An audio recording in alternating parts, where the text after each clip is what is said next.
نؤمن به ونتوكل عليه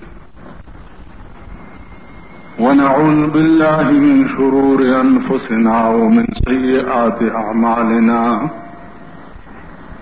من يهده الله فلا مضل له ومن يضلله فلا هادي له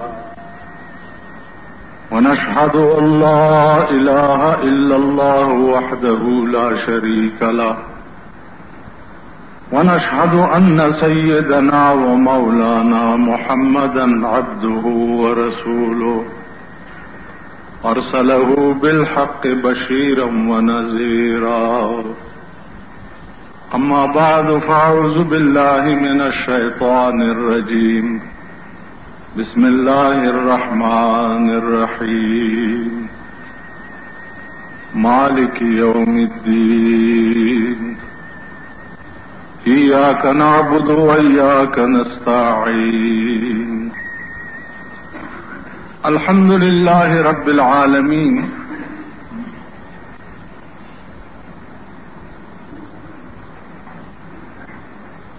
الرحمن الرحيم کتاسو تیادی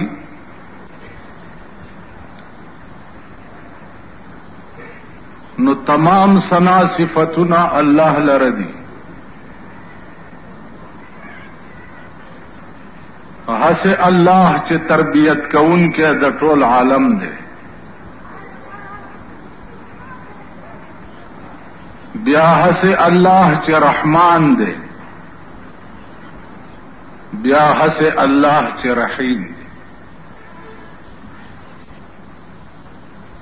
بل صفت د پروردگار عالم دا دے مالک یوم الدین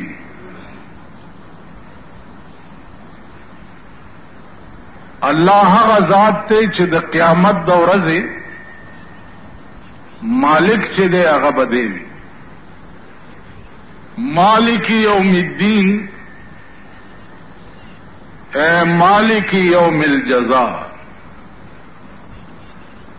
اللہ ب مالک وی د هغه ورځې چې په کوم ورځ باندې با دنیا ته سزا او جزا تقسیمی تیر شوه شی چې د هغه زیات یقیني وي په نسبت سره راتلون کی شي قرآن کریم د ماضی صيغه ځکه وویله چې دا قیامت داسې وګڼئ لکه چې تیر شوی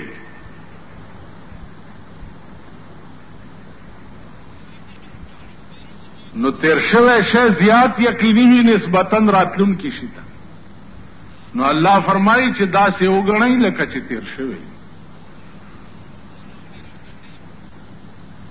اوس دا به کله وي او څنګه ورځ به الله دې امان راکړي کله به وي نو قرآن کریم کې راځي چې پنځه خبرې دي چې د هغې علم سوا د الله نه بل چاته نشته پنځه څیزونه داسې دي چې د هغې علم سوا د الله نه بل چاته نشته ان الله عنده علم الساعه قیامت به کله الله فرمایي چې د دې علم سوا د الله نه بل چاته نشته چې په کوم ورځ به په کوم تاریخ به علماء وايي چې د قیامت د برپا کېدو ورځ چې ده نو هغه به د جمعې ورځ وي قیامت به د جمعې په ورځ برپا کېږي علماء لیکي چې د جمعې ورځې ته جمعه ولې وایي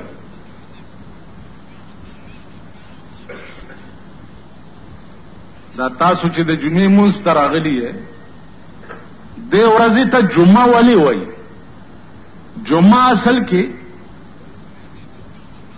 جمع کېدو ته وایي نو د جمعې ورځې تم جمعه ځکه وایي چې دا ټوله دنیا به په دغه ورځ باندې را جمع شي او خدای ته به پیښ. نو جمعې ته جمعه ویل یوه وجه دا هم ده چې قیامت به د جمعې په ورځ برپا کیږي. اوس تاریخ به څه نو معین تاریخ دا سوا د الله نه بلی چاته پته. ان الله عنده علم الساعه وينزل الغيث، بل دا علم سوا د الله نه بلی چاته نشتا چې باران بکله کی.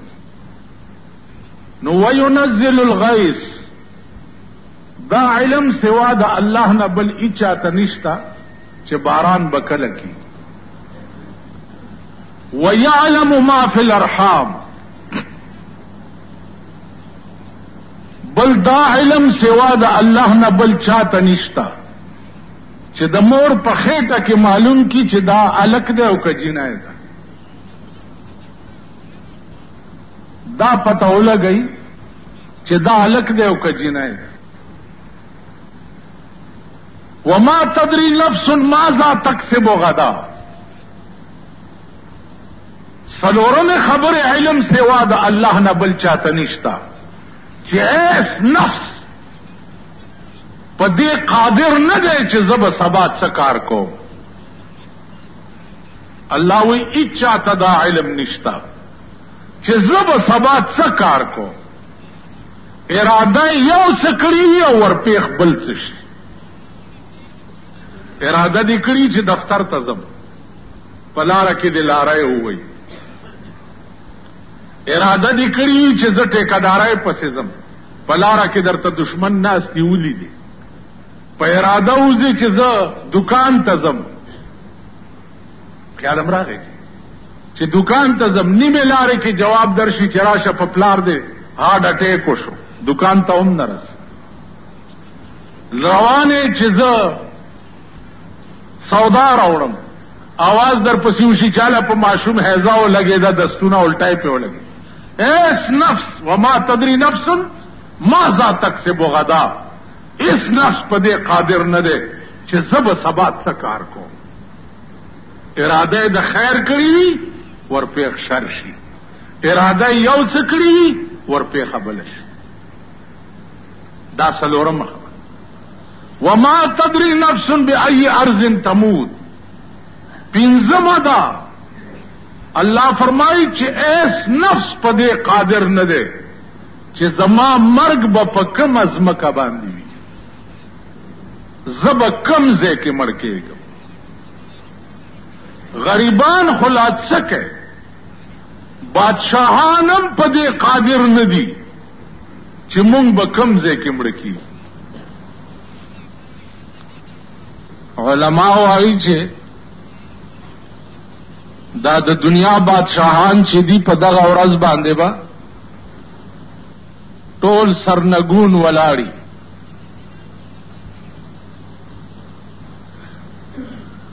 आवाज بوشي لمن الملك اليوم، د نن ورځې بادشاہ څوک دی؟ یو بادشاہ به هم دا جرأت نشي کولای چې سر اوچت کی او دا وایي چې زه هم څه یم. بیا به ملایکې आवाज وکړي چې لمن الملك اليوم، د نن ورځې بادشاہ څوک دی؟ نو आवाज به وشي چې لله الواحد القهار، د نن ورځې بادشاہ الله دی چې هغه یو دی او داسې په قهر دی. نن حدیث کې راځي چې د قیامت په ورځ به الله پاک داسې په قهر وي چې نه به چرته وړاندې داسې په قهر شوی وي او نه به بیا داسې په قهر شي.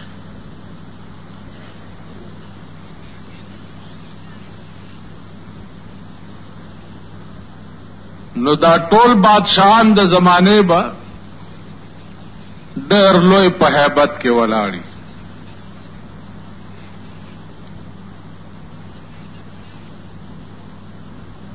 عزیزانو د قیامت د ورځې تعریف چې کوم قرآن او حدیث کړی دی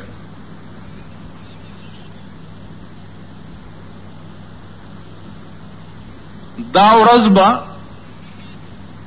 یوه ورځ وي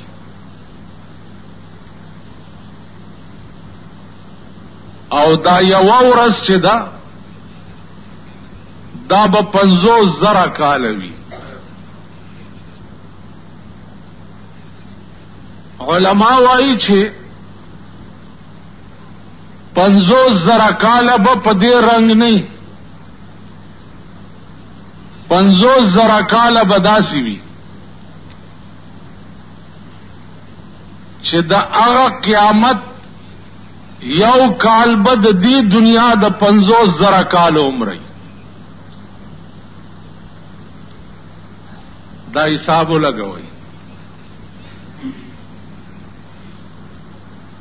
د هغه قیامت یو کال به د دې دنیا د 50,000 کال عمر داغه یو میاشت به د دې دنیا د 50,000 میاشت عمر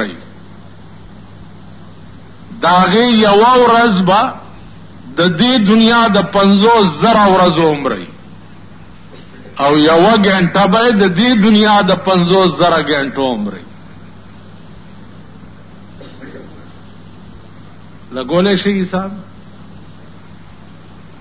100 کروڑ جوړي.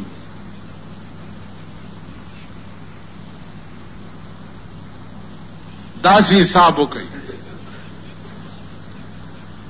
چې داغه یو کال د دې دنیا د 50,000 کال عمر یو ورځ د قیامت به 15 ارب او 15 کروڑ کال وي. یو ورځ څومره 15 ارب او 50 کروڑ کال به یو ورځ او په دغه ورځ به دا څومره عالم چې دی د ناستې ځای به نه دا 15 ارب او 50 کروڑ کال به ولاړ وي. نو داسې به تنګ شي دا خلک چې خدای ته به فریاد وکړي چې یا الله جنت هم نه دی پکار دوزخ ته مولېږه خو چې د حساب زر خلاص.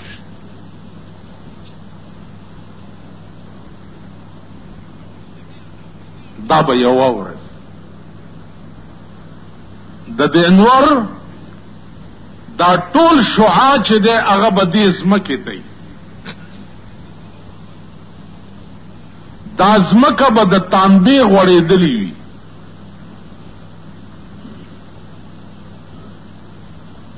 او تاو به داسې وي چې په ځمکه خپه کېږدي نو مسر کې به د مازغه خوټ کېږي لکه د کټوای په شان.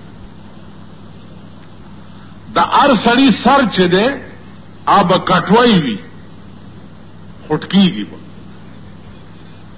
دا سترګې به د ډېر هیبت نه تندي ته وتښتي. قرآن کې راځي یوم یجعل الولدان شیبا السماء منفطر به.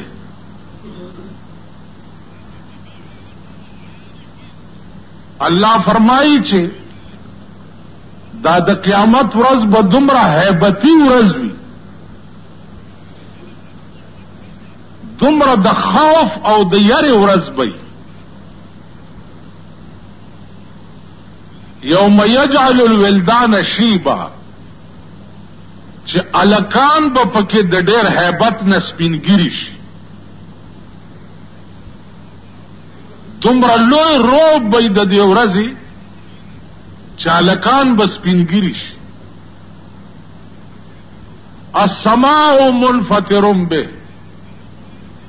او د اسمان به ټوکړي ټوکړي شي او په دې ځمکه به راوغورځي. قرآن کې راځي القارعة ما القارعة وما أدراك ما القارعة يوم يكون الناس كالفراش المبثوث. قارعة څه ته وایي؟ الله فرمایي قارعة هغه ورځ ده یوم یکون الناس کالفراش المبثوث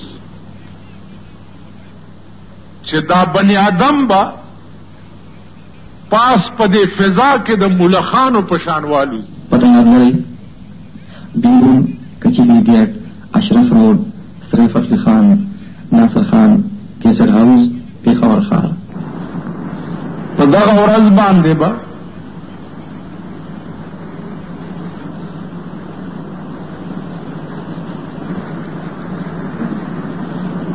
ډېر کارونه کیږي خو یو کار به پکې دام وي.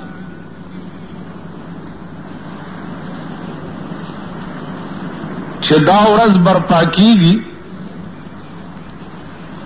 نو دینه یو څو ورځې مخکې به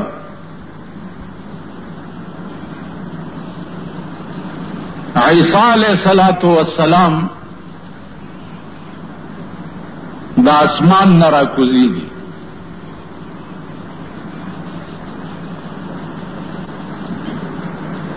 او داغنه لږ غوندې مخکې به دجال پیدا کیږي.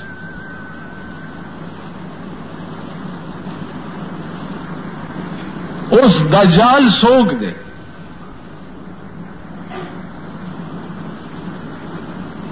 عزیزانو دجال یو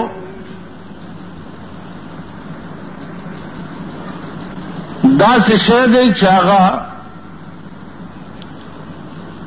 فی الحال په زنځیرونو تړلی دی.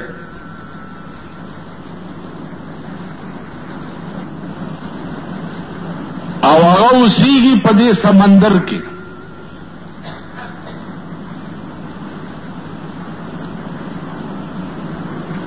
حدیث کې راځي چې د هغه یوه سترګه ړنده ده او داسې ړنده ده لکه د پړسېدلي انګور په شان بهر راوتې ده.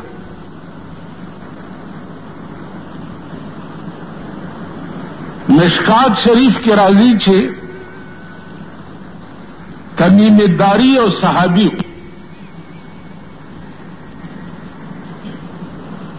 هغه په دې دریاب کې سفر کولو کشته اوبو واغستا او هغه جزیرو ته یوړو چې کوم جزیرو کې دجال تړلې پروت.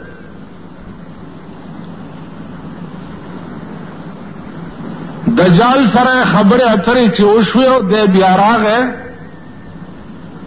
رسول الله صلی الله علیه وسلم ته دا قصه بیانول چې زما ملاقات د دغه یو سړي سره وشو او ما ته وی چې ان قریب چې زه به دروزم او مشرق او مغرب کې بدا سے ځای پاتې نشي چې زه به پایمال نه کم.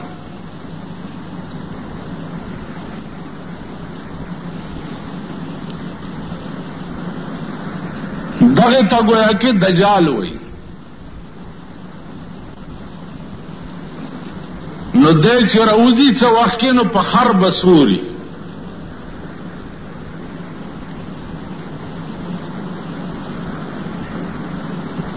علماء وایي چې د دې دجال به چې په خر سوري یو طرف ته به جنتی او بل طرف ته به دوزخ.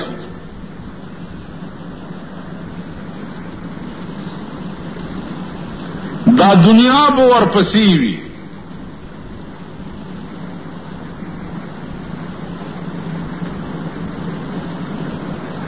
خلقو ته به وایي چې که زه ومنلم نو دې جنت ته به لاړ شئ او که هم نه منلم نو دې دوزخ ته به لاړ شئ.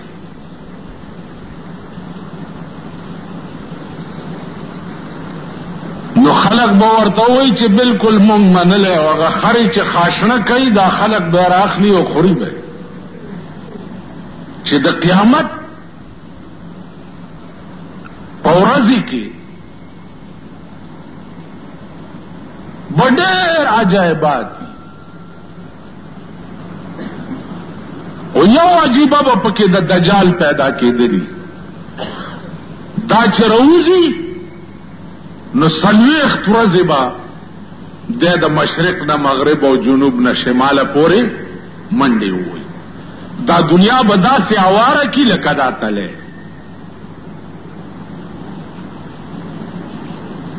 چې دنیا اواره شي نو بیا به دې ځمکې د پاسه بل ځمکه وغوړېږي چا به د تانبې ځمکه او د ده د قتل د پاره به عیسی علیه السلام را کوشي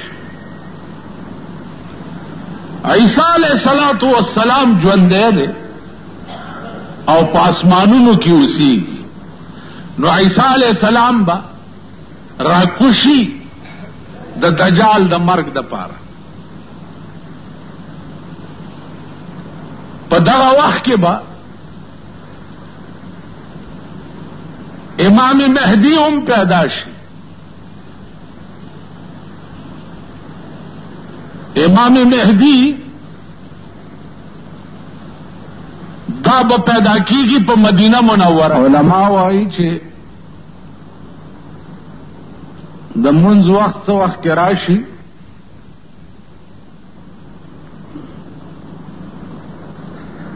نو امام مهدی سے با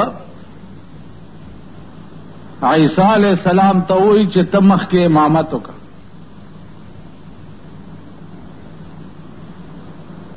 نو عیسی علیہ السلام به د مخکې امامت نه انکار وکړي او امام مهدی ته به وایي چې زه د هغه شریعت پیغمبر یم چې هغه اوس منسوخ شوی دی او ته د هغه شریعت امام چې کوم فی الحال رایج دی چې هغه شریعت محمدی دی صلی الله علیه وسلم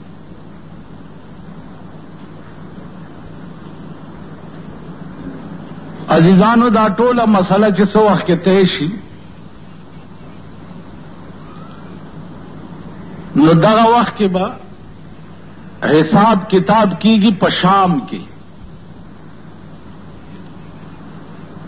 دا الله تعالی د حساب پای تخت چې کوم دی هغه به په شام کې لګېدلی وي او دا ټوله دنیا د هر ګوټ نه به شام ته را روانه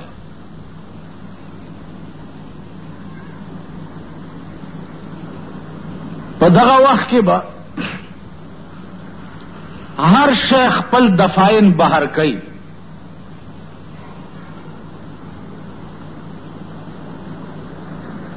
که تاسو وګورئ قرآن کې راځي اذا زلزلت الارض زلزالها واخرجت الارض اثقالها وقال الانسان ما لها واخرجت الارض اثقالها دا ځمکه چې دا بخپل دفاین ټول بهر راوغورځي او ځان به صفا کی ځمکه کې چې څه دفاین دي دا څومره بنی آدم چې پکې ښخ شوي دي یا نور هر اشیا چې پکې ده دا به ټول بار راوغورځي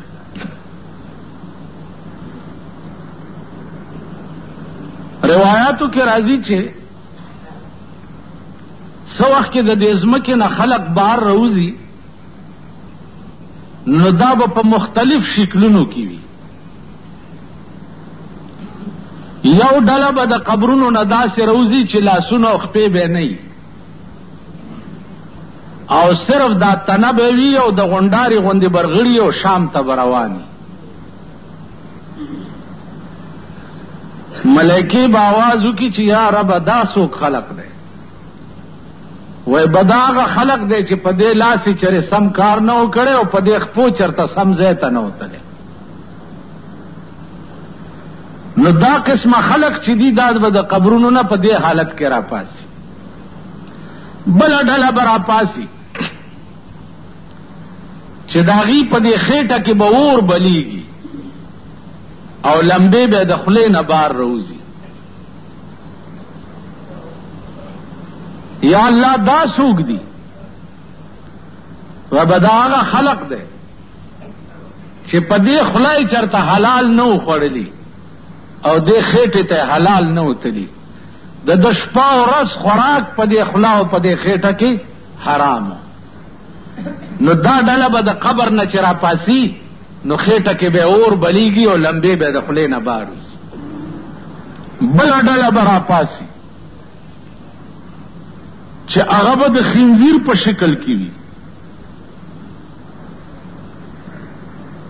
خنزیران به خخکړی به بنی آدم وي او راپا بسی د خنزیر په شکل کې. یا الله دا څوک دي؟ و بدا هغه خلق دی چې د دنیا د کار د پاره به منځ نه کولو، د دنیا په کار کې به شپه ورځ نه نوته او د منځ ټیم به چې راغی نو منځ به نه کولو. نو چې کم خلق د دنیا په روزګار کې منځ قضا کوي دا خلق به په قیامت کې د خنزیر په شکل کې د قبر نه راپاسي. په دې خوله د چرته د سړیتوب خبره نه وه کړې، بله به کوه په دې خوله کې نستو، دوه به پې جنګول، دوه به په جنګ کړه، دوه به تماشا کوله. نو دې خولې ټوله زندګۍ کې د شیطان ډیوټي کړې ده. نو دا دې داسې په پلیت شکل کې ځکه د قبر نه راپاسي. بیا نظر اوس غلوای تاسو چې زمون خوله ټوله ورځ څه کارونه کوي. دوه جنګول خو زمونږ د ګس لاس کار دی.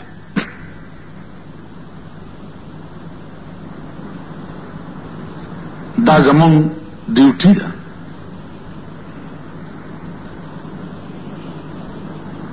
نو دا قسمه خلق بم په قیامت کې د قبر نه راپاسي.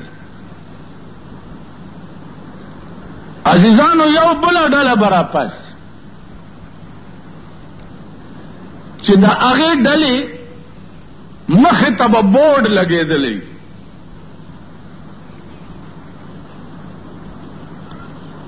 بورډ به لګېدلی او په بورډ د پاسه به لیکلي وي چې دا د زناکارو ډله ده.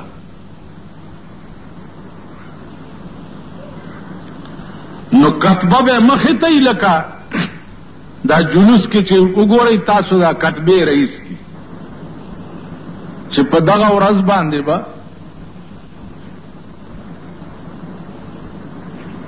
دا الله تعالی حساب چې کوم شروع کیږي نو پای تخت چې کوم دی هغه به شام وي. روایاتو کې راځي چې څه وخت کې د دې ځمکې نه خلق بار روزي نو دا به په مختلف شکلونو کې وي. یو ډله به د قبرونو نه داسې روزي چې لاسونه او خپې به نه وي او صرف دا تنه به وي او د غونډارې غوندې برغړي او شام ته به رواني. ملایکې به آواز وکړي چې یا رب دا څوک خلق دی؟ وای بدا هغه خلق دی چې په دې لاس یې چرې سم کار نه و کړی او په دې خپو چرته سم ځای ته نه وتلی. نو دا قسمه خلق چې دي دا به د قبرونو نه په دې حالت کې راپاسي. بله ډله به راپاسي چې د هغې په دې خېټه کې به اور بلیږي او لمبې به د خولې حساب شروع کول پکار دي.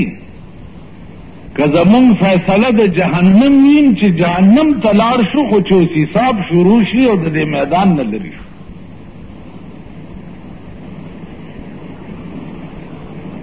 علماء لیکي چې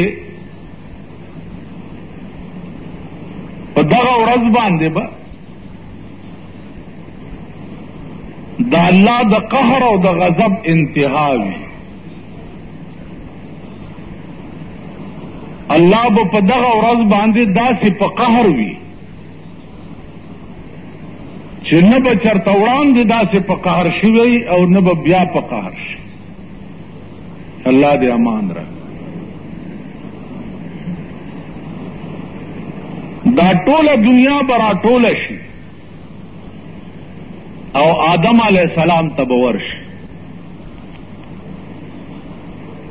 ورته به وایي چې ته د ځمکې د پاسه اول پیغمبر وې، راشه زمونږ شپارس وکړه. او الله ته ووایه چې حساب شروع شي. آدم علیہ السلام به ورته وفرمایي چې ما په جنت کې د الله د یو حکم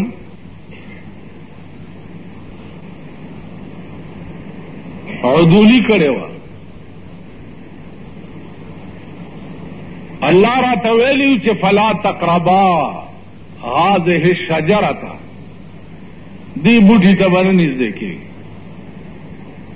او زه نږدې شو. نو هغه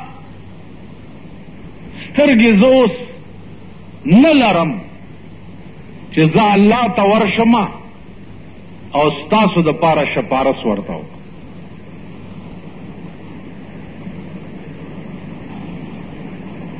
دې ته ښه سوچ کوئ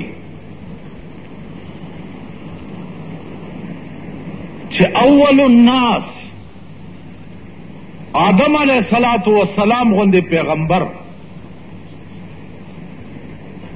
د 1,40,000 پیغمبرانو پلار په جنت کې اوسېدونکې، په جنت کې ورته ښځه پیدا کوونکې، هغه به هم د یو ټکي د وجې د الله مخې ته د راتلو نه انکار وکړي.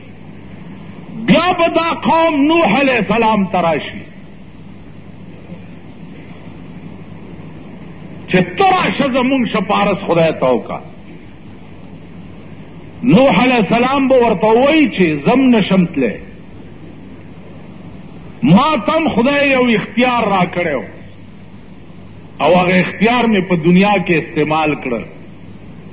قوم ته مې خیرې وکړې چې قال نوح رب لا تذر علی الارض من الکافرین دیارا، خدای د ځمکې د پاسه لوټه لاندې باندې پرېمدې. طوفان پې راغی او ټول قوم مې تباه شو. نو زه هم شرمنده یم، خدای ته نشم مخامخ کېدی. نوح علیہ السلام غوندې پیغمبر چې دی هغه به م انکار وکړي. دا قوم به بیا ابراهیم علیہ السلام ته راشي، هغه به م انکار وکړي. موسی علیہ السلام د ټولو پیغمبرانو باندې به دا قوم وګرځي او ټول پیغمبران چې دي هغه به انکار وکړي د الله د مخې د تلو. آخری کې به دا قوم راشي جناب محمد رسول الله صلی الله علیہ وسلم. یو حدیث دی حضور علیہ الصلوۃ والسلام فرمایلی دي چې هر یو پیغمبر ته الله پاک څخه خصوصي اختیارات ورکړیو چې دا دعا چې تا دعا یا خیرات چې ته کله وکړې فوراً به قبلیږي. پیغمبر علیہ السلام فرمایل چې ټولو پیغمبرانو خپل اختیارات په دنیا کې ختم کړل. مال چې الله کوم اختیار را کړی دی هغه مې پټ ساتلی دی او د قیامت په ورځ به یې راوباسم او خدای ته به یې پېښ چې یا الله خصوصي اختیار چې تا ما ته را کړی ما په دنیا کې نه دی استعمال کړی، اوس یې درته وایم. الله به وایي وایه څه وایې؟ وایي به دا وایم چې زما امت ته د جهنم نه نجات ورکړه. نو حضور علیہ السلام ورته چې داو فرمایي نو الله به ورته وایي چې ته په ګوته کې دا او زه به جنت ته لېږم. تاسو خیال راغی. نو عزیزانو عرض مې دا و چې په دغه وخت کې به بیا قوم ټول د مایوستیا نه بعد آخر الامر جناب رسول الله صلی الله علیه وسلم ته راځي. نو چې حساب شروع شي نو په دغه وخت کې به وزن د اعمالو کېږي، اعمال به تللی کېږي، دا نیکي به څه شي او دا بدي به څه شي.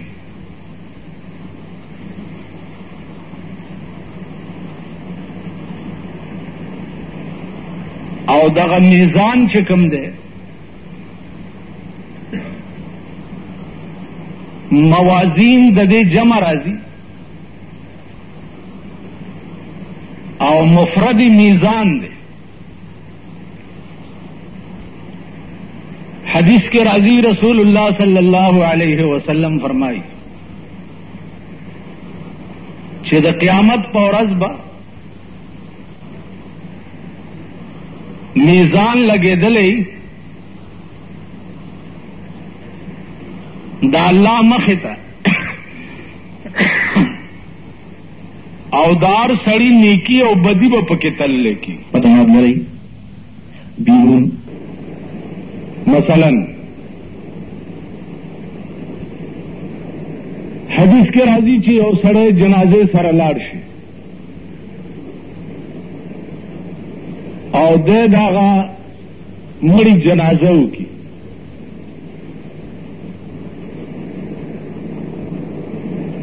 نو دغه سړي ته یو قیرات ثواب ملاو شي.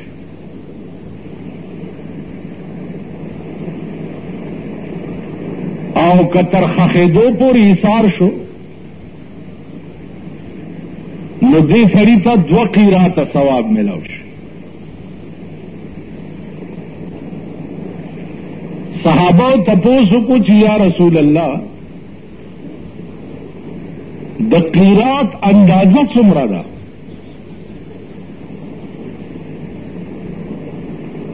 قیرات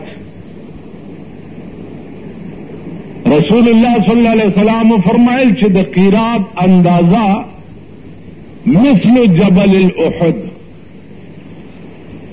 په مثل د احد د غر، د احد د غر عمره اجر به د یو مسلمان جنازه کوونکي ته ملاوي. دینه دا معلومیږي چې د یوې جنازې اجر چې دی آب د احد غر عمره وزن روچت کړی شي او ستا په تله د نیکۍ کې به کې او که بیا تر خښېدو پورې ایثار وي نو د غر په 2 مثله به روچت کړی شي او ستا په تله د نیکۍ. قیرات چونکہ انداز مجهول ہو نو پیغمبر تفسیر بیان کرو چې د قیرات انداز چې دی هغه به د احد د غر عمره لکه قرآن کې راځي چې لا تظلمون فتیلا، لا تظلمون فتیلا، پتاسو باندې بد فتیل عمر ظلم منکړش. د قیامت په ورځ به پتاسو د فتیل عمر ظلم منکړشي. فتیل علماء مفسرین وایي چې فتیل څه ته وایي، قرآن کې راغلی دی فتیل. نو فتیل څه ته وایي؟ فتیل کتاسو نن دا ټرای وکړه د کجورې دا ګټ کې دی، کجورې خو هم چرته خوړې دي که نه؟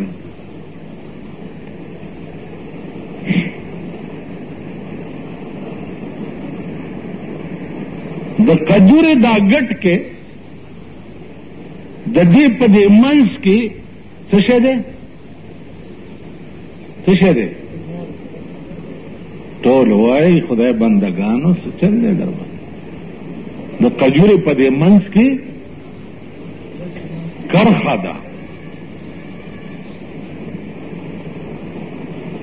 په دې کرخه کې ستم داسې ومنډئ او داسې کوي نو په هغې کې به یو نری غوندې تار راوځي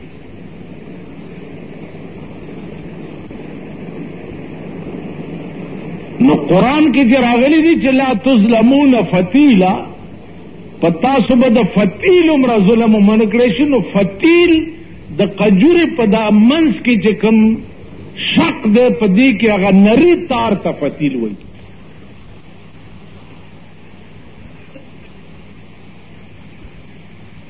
نو دې طول کې به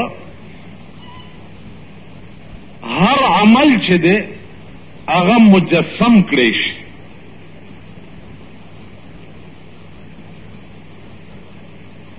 هر عمل له به جسم ورکړی شي او هغه جسم چې دی هغه به بیا په تله کې واچولی شي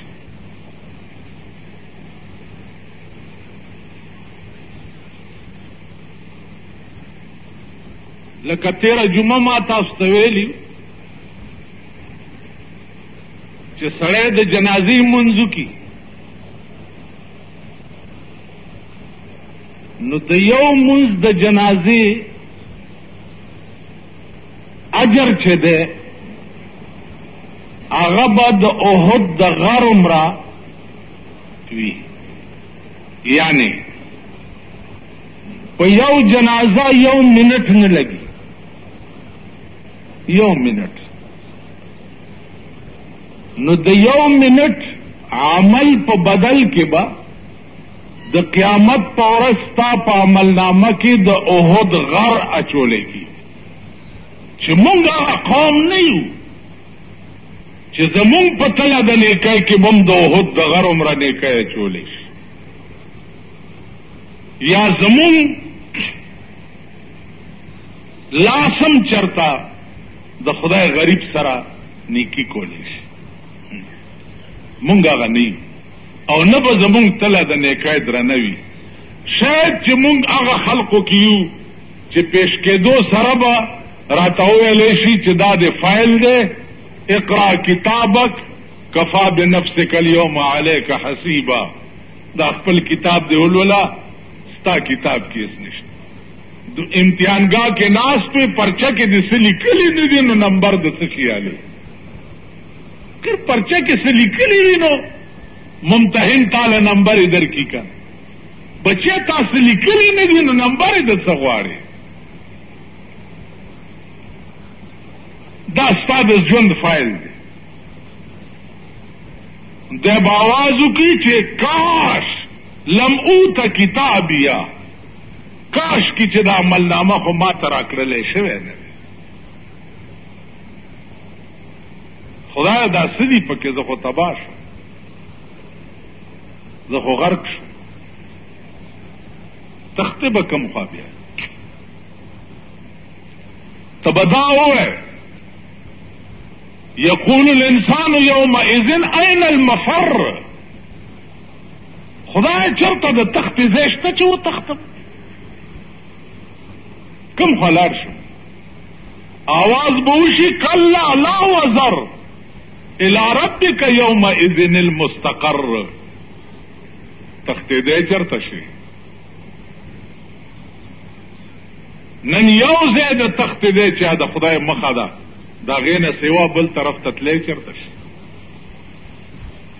نو عرض مې دا کولو چې د دې دومره معمولي نیکۍ په بدل کې دا دومره زیات مقدار لا اجر به مونږ ته ولې ملاوي نیکی دا یوه دانه ملاویږي به 200 نیکی دا یوه ملاویږي به 10 نیکی دا یو منټ او ملاویږي به د احد غر عمره دا ولې 13 جمعې نه پس ته یو سړي ما ته ووې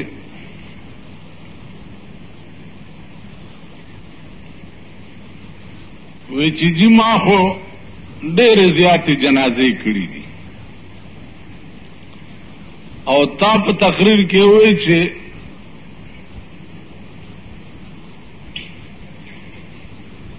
یو جنازې مقدار به د احد د غر عمرې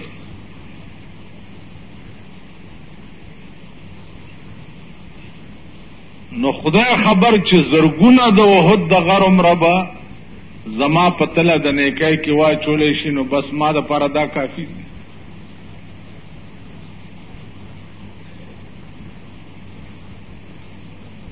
ما ورته وویل چې بدای دي څومره کړي دي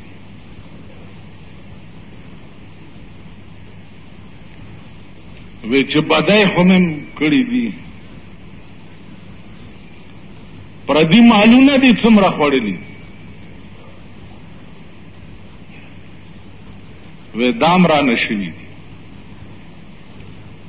مالته د جنازې د احد غر پسې ګرځي یوه پیسه دی چې پردی خوړلي یوه پیسه نو د قیامت په ورځ به څه عجیبه تماشی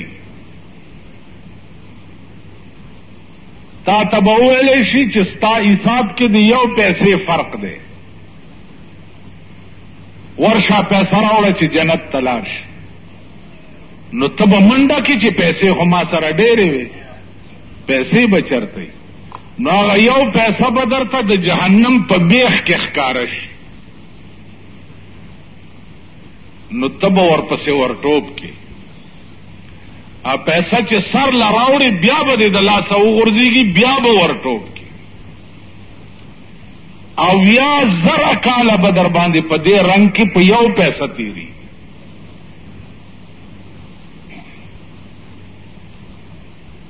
کوهی تور غر د جنازې په بدل کې دې غم خو اغستی خو دغه بل طرف هم ګوره که عزیزانو دا ټول به داسې نه وي لکه دنیا کې په یو تله کې کاڼي پراته وي او بل طرف تله کې هغه شی پروت وي دا ټول به داسې وي چې یو تله کې به بدي پراته وي او بله تله کې به نیکي پراته وي نو الله پې پوهېږي چې د بدۍ تله باید رانیږي او که د نیکۍ تله باید رانیږي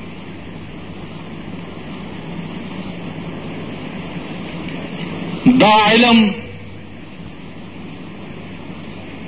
سوا د الله نه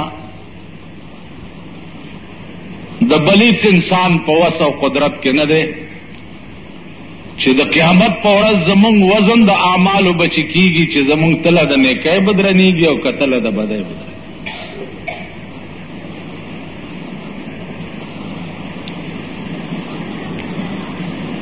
په دې کې به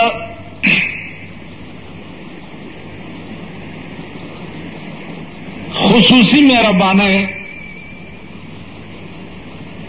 یو بلی کیږي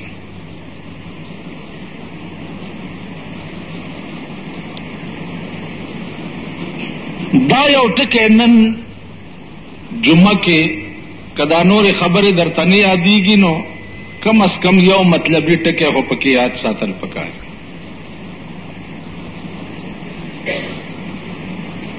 هر سړی چې څومره نیکۍ کوي نو په دې ټولو نیکو کې مقبوله نیکي الله ته قبوله نیکي دا پټه ده ایس پتہ نه لګي چې مقبول عبادت او مقبوله نیکی په ټولو نیکو کې کمه یوه ده مونږ خو دا وایو چې مونږ مونځ وکړو جوړ دا مقبول دی حج مو کو دا مقبول دی روژه مو نیوه دا مقبول دی وغیره ایس پتہ نه ده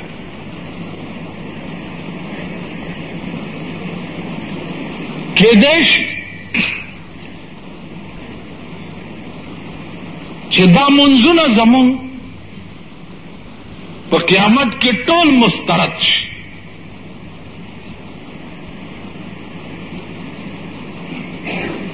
دا زکاتونه زمون په قیامت کې ټول مسترد شي. حج زمون په قیامت کې دا مسترد شي. یا الله دا ولې ما تا ته نو ویلي چې زه ستا پړه پوهېږم.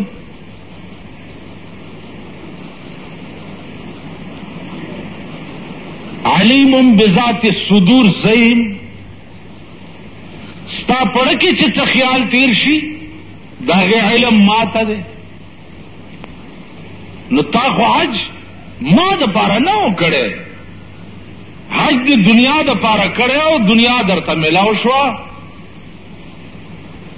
لہذا حج د مسترد شي.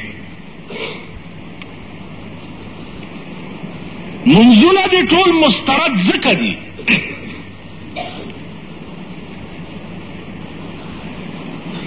چې منځ بدیم کولو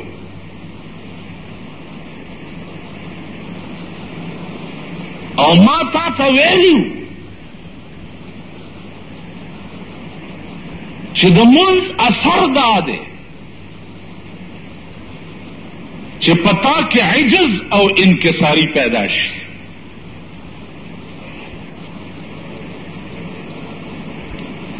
او تا دا منځ به اله منځي چې تا د ګناه نه بچ کړي. ولې تا سره په ګاونډ کې د یو سړي بچی نه هارو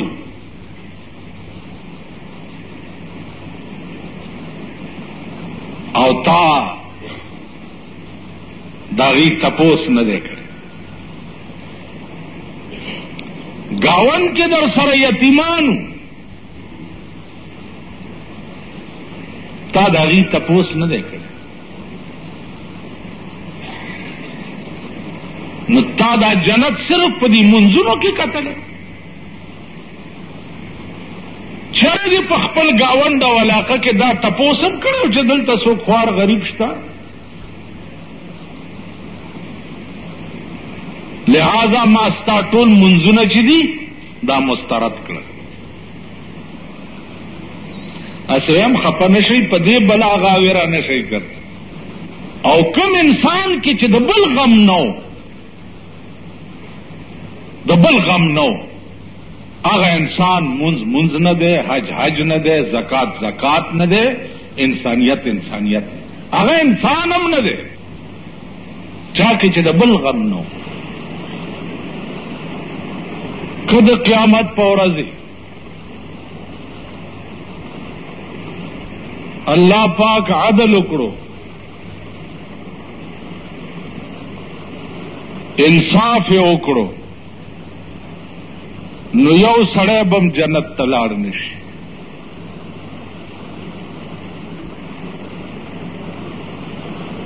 تمامه دنیا چې دا به جهنم ته لاړ شي. ځکه چې د عدل او د انصاف تقاضا دا ده چې تا څه کړي وي نو تا ته د اجر ملو شي. انصاف څه ته وایي؟ ما تا سره مزدوري کړې ده او تا د مزدورۍ عوض ما ته راکو، دې ته انصاف وایي. عدل څه ته وایي؟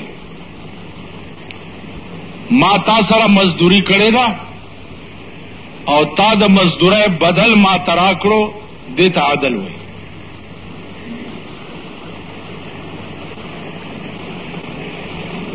نو عزیزانو که عدل او انصاف په قیامت کې شروع شو نو دنیا به ټوله جهنم ته لاړ شي. ځکه چې عدل او انصاف تقاضا دا ده چې مونږه سکړي او مونږ ته عوض ملو شي. مونږ سکړی نه دي نو مونږ ته به جنت ملاویږي څنګه؟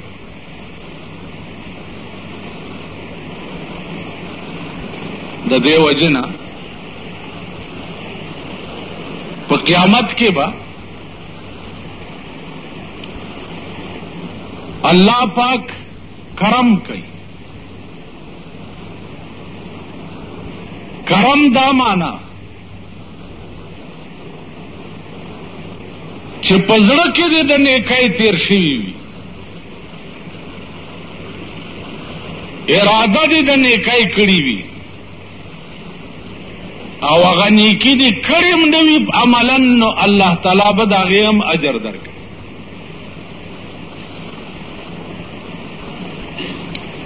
دې ته کریمانه او مشفقانه انداز وي. اوس تاسو به دا وایئ که یو سړي ګناه پړه کې تېره شي نو قانون دا دی چې ګناه دې په زړه کې تېره شي او د ګناه اراده وکړي او په خارج کې دې هغه ګناه کړې نه وي نو عملنامه کې لیکلی کېږي نه. او د نیکۍ چې خالی اراده وکړي او پړه کې دې تېر شي نو عملنامه کې داسې ولیکلی شي لکه دا نیکي تا کړي. نو په دې ټولو نیکو کې مقبوله نیکي، الله ته قبوله نیکي دا پټه ده. ایس پتہ نه لګي چې مقبول عبادت او مقبوله نیکی په ټولو نیکو کې کمه یوه ده. مونږ خو دا وایو چې مونږ مونځ کو جوړ دا مقبول دی، حج مو کو دا مقبول دی، روژه مو نیوه دا مقبول دی وغیرہ. ایس پتہ نه لګي.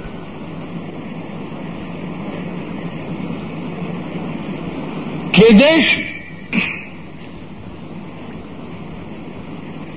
چې دا منځونه زمون په قیامت کې ټول مسترد شي.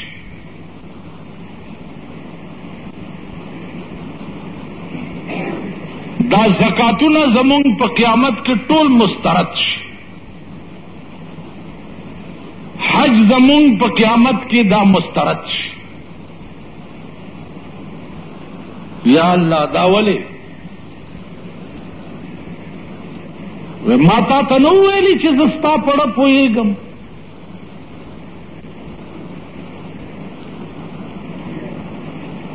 علیم بذات الصدور زین ستا پړه کې چې څه خیال تیر شي د هغې علم ما ته دی. نو تا خو حج ما دپاره نه و کړی، حج د دنیا دپاره کړی او دنیا درته میلاو شوه، لہذا حج د مسترد شو. منځونه دې ټول مسترد ځکه دي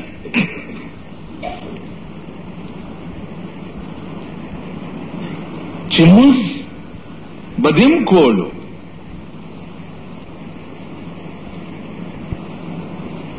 او ما تا ته ویلي چې د مونځ اثر دا دی چې پتا کې عجز او انکساری پیدا شي.